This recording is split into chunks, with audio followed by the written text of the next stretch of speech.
Bonjour et bienvenue pour cette nouvelle vidéo abondance sur le sujet donc des URL et du SEO. Alors, c'est effectivement un sujet dont on entend souvent parler. On me dit souvent, j'ai bien optimisé mon site, voilà, j'ai des bonnes URL. Par contre, le reste n'est peut-être pas toujours très bon. Donc, quelle est la question, c'est quelle est la place de l'URL dans une stratégie de SEO globale? Alors évidemment, une bonne URL, ben, c'est voilà, celle-là, hein, c'est un exemple, hein, votre site.com/épicerie/condiments/huile-olive.php. Voilà, on comprend que c'est de l'huile d'olive dans le domaine des condiments, dans le rayon épicerie, sur le site votre site.com. Donc ça, globalement, l'URL est lisible, elle contient des mots-clés. A contrario, cette URL, votre site.com slash machin, avec des points d'interrogation, des esperluettes, des paramètres, passage de paramètres, etc. Bref, c'est pas clair, c'est pas propre, et ce type d'URL, globalement, on dit qu'elle n'est pas optimisée pour le SEO. Alors, lorsque je fais des préconisations sur les URL pour le SEO, j'essaie de mettre en place 4 règles distinctes pour donc la réécriture des URL et les intitulés d'URL. Première règle, on doit comprendre de quoi parle la page en lisant son URL. Donc ici, votre site.com/épicerie/condiments/huile-olive.php. Voilà. Globalement, on comprend ce qu'il y a dans la page en lisant l'URL, on a l'arborescence et le contenu de la page.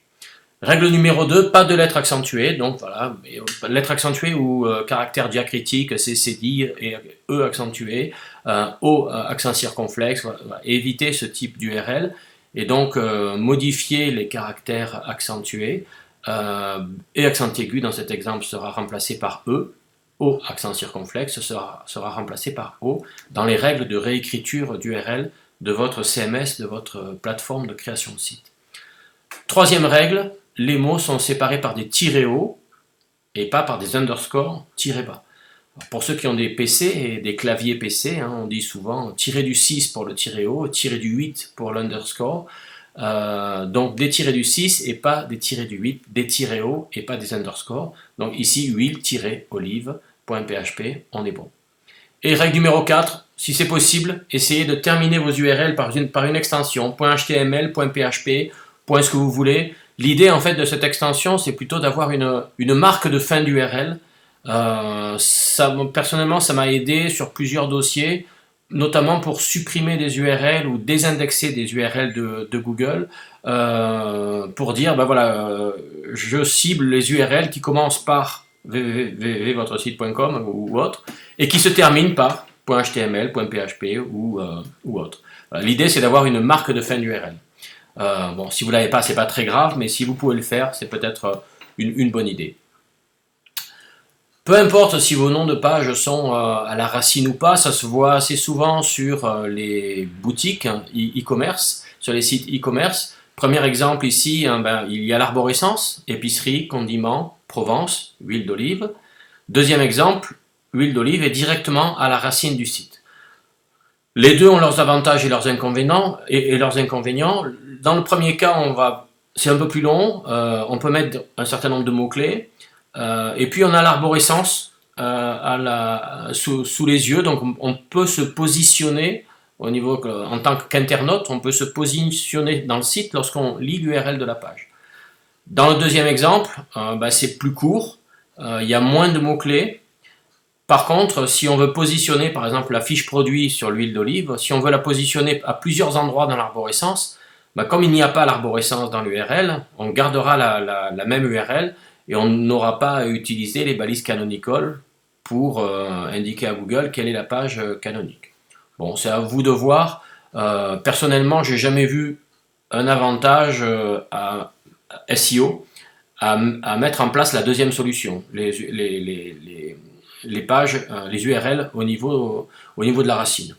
Donc faites comme vous voulez, mais ne prenez pas en compte le deuxième choix uniquement pour des raisons SEO. Personnellement, j'ai jamais vu aucun avantage à ce niveau-là. Attention globalement au poids de l'URL dans l'algorithme de pertinence de Google. Hein, c'est pas la panacée d'avoir des URL. qui sont très bien faites. Bien sûr, hein, les petits ruisseaux faisant des grandes rivières, c'est bien d'avoir des URL qui sont bien réalisées, bien construites, avec tous les conseils que j'ai donnés avant. Si elles ne sont pas parfaites, je donne ici 3 exemples avec des underscores ou pas de .php ou .html à la fin ou des lettres accentuées, etc. Bon, si elles ne sont pas parfaites, franchement, gardez-les. Si elles sont sous cette forme-là, gardez-les comme ça. Honnêtement, les refaire, mettre des extensions, supprimer les lettres accentuées, etc. Ça va faire beaucoup de boulot pour un gain très très très minime. Donc focalisez-vous sur d'autres points. Gardez-les comme ça, c'est bien. Par contre, si elles sont vraiment mauvaises, et grosso modo, si elles ne sont pas réécrites, bah oui, là, vous pouvez les réécrire parce que c'est quand même la moindre des choses d'avoir des URL. Ne serait-ce que pour l'expérience utilisateur, c'est la moindre des choses que de les réécrire. Bref, Google, c'est 200 critères de pertinence, ne l'oubliez jamais. Donc si vous avez un site qui n'est pas encore en ligne, que vous êtes en train de créer, bah, faites des URL qui soient les plus parfaites possibles, ça ok, c'est bien. Si votre site est déjà en ligne, si vos URL ne sont pas parfaites, bon, mais si globalement on arrive à peu près à comprendre ce qu'il y a dans la page, ben allons-y, laissez-les comme ça et puis focalisez-vous sur les 199 autres critères de Google, il y a largement de quoi faire certainement. Voilà, merci beaucoup pour votre attention et je vous donne rendez-vous pour une prochaine vidéo abondance la semaine prochaine. Merci, au revoir.